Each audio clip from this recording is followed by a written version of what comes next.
उमेदवार मिळालेले आहेत आणि आमचे सर्व ठिकाणी उमेदवार उभे आहेत.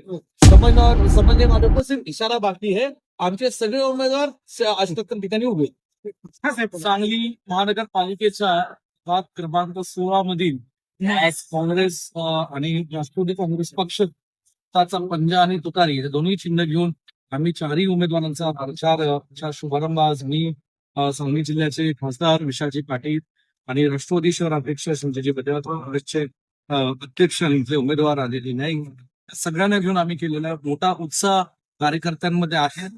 आणि दोन्ही पक्षाचे कार्यकर्ते आज काँग्रेस राष्ट्रवादीचे मोठ्या संख्येने या पदयात्रेत सहभागी झालेले उत्साह पाहून मला खात्री आहे की खनबाग आणि हा संपूर्ण परिसर नेहमीच काँग्रेस पक्षाचा बालेकिल्ला म्हणून राहिलेला आहे. या प्रभागातून 16 नंबर मध्ये चारी उमेदवार मोठ्या संख्येने मताधिक्य निवडून येतील आम्हाला विश्वास. राष्ट्रवादीचे आजची असेल विरोधक म्हणतात की सत्तेच्या आमच्या घरातून सत्ता आम्हाला घेतल्याशिवाय होणार नाही.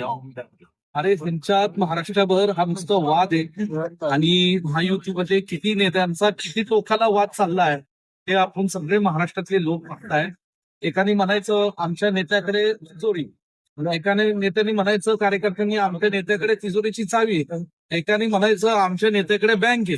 अरे पण ह्या लोकांना कळलं पाहिजे की बँकेत जो पैसा आहे हा महाराष्ट्रातल्या गोरगरिबांचा आणि ह्या कुणाच्या ह्यांच्या मालकीचा नाही. आणि अशा सर्वसामान्य लोकांच्या महाराष्ट्राच्या जनतेच्या पैशाचा लूट जर हे राजकारणाच्या पोटी महायुतीत ते तिन्ही पक्ष करणार असेल महाराष्ट्राची जनता पूर्ण मुख्यमंत्री आले आश्वासनात काय नाही चांगलं आहे ना.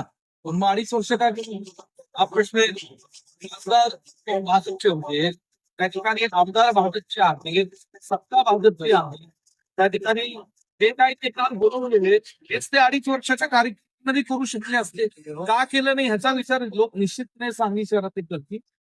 सांगली शहराचे मतदार हे सुज्ञ आहेत आणि लोकांना लक्षात येतं निवडणुकीच्या तोंडात नुसतं हे आश्वासनाचं पाऊस त्यांनी काढलेला आहे.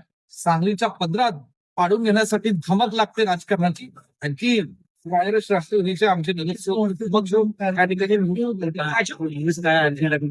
आम्ही एवढाच जे काय आता रफेटलेली कामं आहेत महानगरपालिकेत 2.5 वर्ष जे काय प्रशासकाच्या माध्यमातून जनतेचा आवाज आपल्या केला सत्ताधारी पक्षाने आज हा विषय आहे. आणि सांगलीचा एक भव्य विकासाचं स्वरूप येणाऱ्या 2 दिवसात आम्ही जाहीर करतो तो अजेंडा घेऊन आपण भाजपनं काल मुख्यमंत्र्यांनी बोलले की भाजपने सर्व ठिकाणी उमेदवार उभे केले पण महाविकास आघाडीला त्यांना उमेदवार देखील मिळाले नाही. उमेदवार मिळालेले आहेत आणि आमचे सर्व ठिकाणी उमेदवार उभे आहेत.